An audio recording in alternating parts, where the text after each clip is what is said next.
कहते हैं जैसे वृक्ष में एक लोटा जल देते हैं, पानी देते हैं तो पूरा वृक्ष हरा भरा रहता है। उसी तरह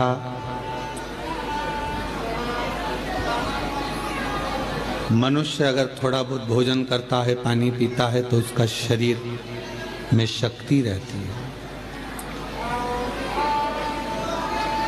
धेनुमानस कहती है, श्री विष्णु पुराण वर्णन करती है कि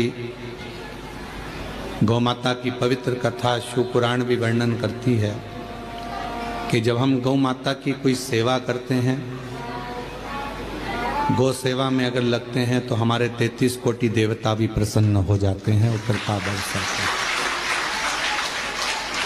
संपूर्ण भारतवासियों को, संपूर्ण सनातनियों को आज गोपाष्टमी की बहुत बहुत बधाई हो। सबके जीवन में माँ गौ माता के सेवा के प्रति भाव जागृत हो। शिव कृपा सब पर हो। शिव पुराण भक्ति और मुक्ति, जैसे 500 के करीब में आपके धनौरा गांव के लोग आए हैं, 500 और 500 भक्त यहाँ आए। भले ये 500 जो आए हैं पहले किसी की शादी में गए होंगे, वहाँ पर बहुत सारा इनके लिए व्यवस्था मिली होगी, बफेट मिला होगा, सोने के लिए अच्छे गद्दे मिले होंगे, अच्छा रूम मिला होगा।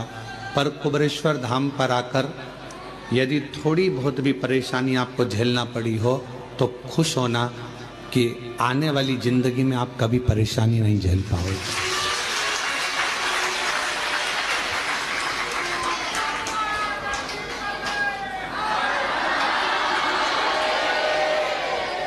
सारे तीर्थों में जाकर अगर कोई कथा करवाए, सारे तीर्थों में जाकर अगर कोई भागवत कराते हैं, कोई शिव पुराण कराते हैं, कोई यज्ञ कराते हैं, कोई कथा कराते हैं, पर यदि मौका मिल जाए और एक बार अगर ये 12 ज्योतिर्लिंग के बीच में कुबेरेश्वर धाम पर आकर अगर कोई शिव महापुराण की कथा करवाएगा तो ये निश्चित है कि 12 ज्योतिर्लिंग में कथा कराने का पुण्य फल उसको प्राप्त हो जाएगा।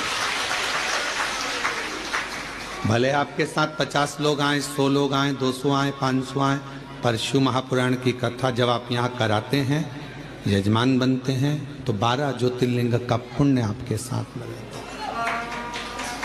12 ज्योतिर्लिंग। और हम तो कहेंगे आपके मेहमानों को भी धन्यवाद है कि इन 500 मेहमान जो यहाँ आए हैं उनके मन में यह भाव तो आया कि हमें कुबेरेश्वर धाम जाकर कथा श्रवण करना है, हमें वहाँ रहना।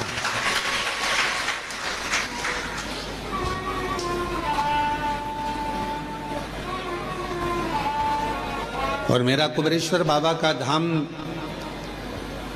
कैलाश धाम जैसा है। यहाँ जहाँ देखोगे वहाँ बैठकर लोग कंकर शंकर की पूजन कर रहे हैं, आराधना कर रहे हैं, साधना कर रहे हैं। तीर्थों में घूमोगे तो आपको मालूम पड़ेगा कि केवल तुमने दर्शन किया, स्नान किया, पर कहीं ऐसा नज़ारा नहीं देखोगे कि पूरी रोडों पर, पूरी जगह पर बैठ कर लोग कंकर की पूजन कर रहे हैं शंकर के रूप में। वो नज़ारा केवल एक कुबेरेश्वर धाम पर मिलता है। ये किसी तीर्थ में नहीं मिलेगा, ये किसी घाट पर नहीं मिलेगा, ये किसी तट पर नहीं मिलेगा, ये किसी कुंड के किनारे नहीं मिलेगा, जो कुबेरेश्वर धाम पर मिलेगा।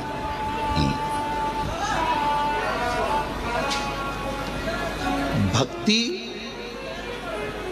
और मुक्ति, दो साधन भगवान ने दिए हैं कि अगर मुक्ति के पथ पर पहुंचना है तो पहले भक्ति जरूरी है।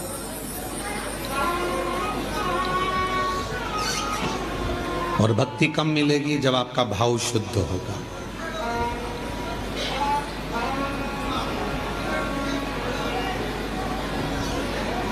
आप में से कोई ऐसा है जिसने अपनी परछाई को पकड़ा हो? अपनी परछाई अपने पकड़ाई में आती है क्या? बोलो, जम के बोलो। अपनी परछाई, अपनी छाया अपनी पकड़ाई में नहीं आता, पर सूर्य की ओर मुख कर लो, चलते जाओ तो वो परछाई भी अपने पीछे पीछे आना चालू कर देती है। भले पकड़ाई में नहीं आए पर तुम में इतना बल आ जाता है कि तुम सूर्य की ओर मुख कर लेते हो तो परछाई तुम्हारे पीछे पीछे चलती है। उसी तरह सुख तुम्हारे हाथ में नहीं आ रहा ना, वैभव तुम्हारे हाथ में नहीं आ रहा, तरक्की तुम्हारे हाथ में नहीं आ रही, तो एक काम करो, ये तुम्हारे हाथ में नहीं आ रहा, सुख नहीं आ रहा, वैभव नहीं आ रहा, शांति नहीं आ रही, ये तुम्हारे हाथ में नहीं आ रहा, तो तुम भी एक काम करो, जैसे सूर्य की ओर मुख कर कर चलते हो तो परछाई पीछे चलती है, जो भगवान शंकर की ओर मुख कर कर चलता है उसके पीछे वैभव सुख और शांति चलती है। उसके पीछे वैभव भी चलेगा, शांति भी चलेगी, सुख भी चलेगा, संपदा भी चलेगी। तुम शिव के हो गए तो शिव तुम्हें सब कुछ दे देता।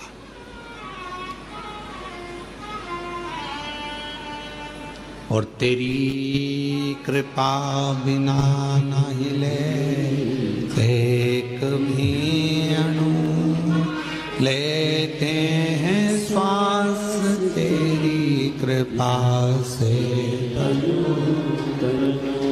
वो क्या नहीं देता?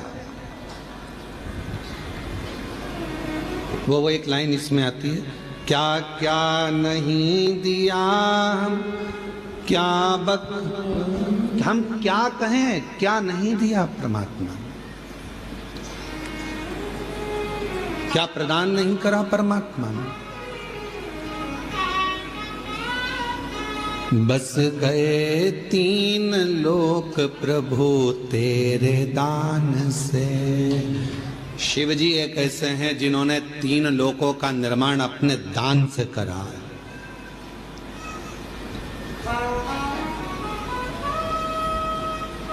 सारे तीर्थ जाओ, वृंदावन गए, बिहारी जी का दर्शन करा, वृंदावन गए, गोवर्धन नाथ जी की परिक्रमा करी, ब्रज गए, यमुना जी का पान किया, द्वारकाधीश जी का दर्शन किया, दाऊ जी का दर्शन किया, ब्रज की रज में खूब दर्शन किया। पर ब्रज की रज में पहुंचकर यदि तुमने किसी एक शिवालय में जाकर भूतेश्वर, चकलेश्वर,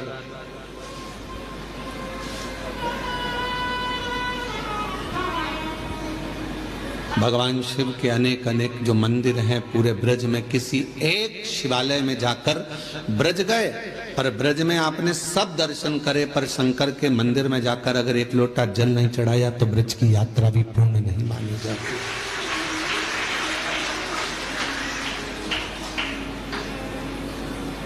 कभी गोपेश्वर, कभी भूतेश्वर, कभी चकलेश्वर, जहां तुम्हारा मन पड़े वहां जाकर एक लोटा जल जरूर चढ़ा।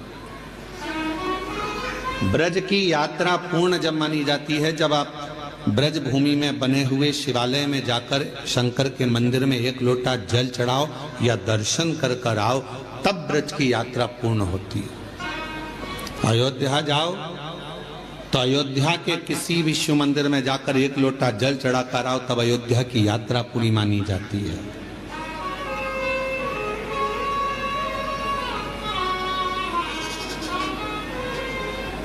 पहले ऐसा नियम था, अब आप लोगों के उधर है कि नहीं हमको नहीं मालूम, कि बद्रीनाथ चले जाओ, चाहे द्वारका जी चले जाओ, चाहे आप जगन्नाथ चले जाओ, तीर्थ कर कर आने के बाद आपको शंकर जी के मंदिर में जाकर लोटा भर जल चढ़ाना ही पड़ता था, तब वो यात्रा सफल मानी जाती है। यात्रा की सफलता कब है? जब हम किसी भी तीर्थ से होकर आए और शिव के मंदिर में जाकर जल चढ़ाए, भगवान शंकर के मंदिर।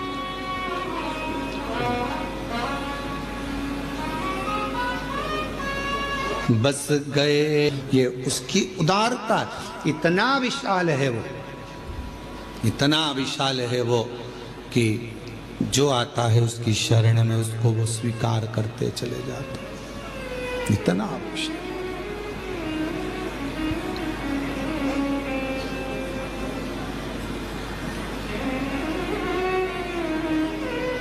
भगवान विष्णु के बैकुंठ धाम में दरवाजे लगे हैं, द्वार लगे हैं। भगवान ब्रह्मा जी के ब्रह्मलोक में भी दरवाजे लगे हैं, द्वार लगे हैं। इंद्रलोक में भी द्वार लगे हैं, दरवाजे लगे हैं। गरुण, वरुण, नागलोक, पितृलोक सब में दरवाजे लगे हैं। केवल एक भगवान शंकर का धाम कैलाश, केवल एक कैलाश जहां मेरे शिव बसते हैं वहां दरवाजा नहीं होता। क्यों? क्योंकि भगवान शंकर को मालूम है कि उसका भक्त उसको कभी भी पुकार सकता है, तो उसको दौड़ ना कर, कभी भी पुकारे। हम आपसे पूछते हैं, एक उत्तर दीजिएगा। बेटा बहू अपने कमरे में है तो उनका कमरा वो दरवाजा लगाते हैं, बेटी अपने कमरे में है तो वो दरवाजा लगाती है। पर घर के बुजुर्ग, माता पिता, बूढ़े, वो अपना दरवाजा कभी बंद कर कर नहीं सोते। सोते हैं क्या? बुजुर्ग माता पिता अपना दरवाजा लगा कर नहीं सोते, क्योंकि उनको मालूम है कब बेटा आवाज लगा दे, कब पोता आवाज लगा दे, कब नाती आवाज लगा दे, कब कोई बेटा बेटी आवाज लगा दे, कब दामाद आवाज लगा दे, तो हमको जाना पड़ेगा। उसी तरह मेरा शिव, मेरा शंकर, मेरा उघड़दानी, उसके दरवाजा नहीं है। उसको मालूम है कि जिंदगी में दुख कभी भी आ सकता है, और कोई दुख की घड़ी में एक लोटा जल लेकर शिव के मंदिर में जाएगा तो मुझे दौड़ कर आना पड़ेगा।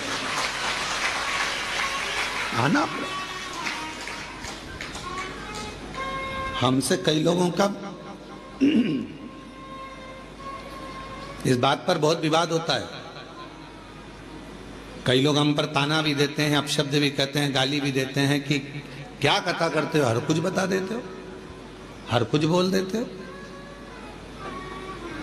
कई लोग कहते हैं शिव जी को इतने बजे तक जल चढ़ाना, इसके बाद मत चढ़ाना, इसके बाद चढ़ाना, इसके बाद मत चढ़ाना। परशु महापुराण तो ये कहती है कि वो बाप है, तुम बेटे हो। बेटा बेटी को कभी भी माँ बाप की जरूरत पड़ जाए, उससे मिलने का सबसे सुंदर तरीका है एक लोटा जल। जब दुख आए तो दौड़कर मंदिर चले जाए, चढ़ाया।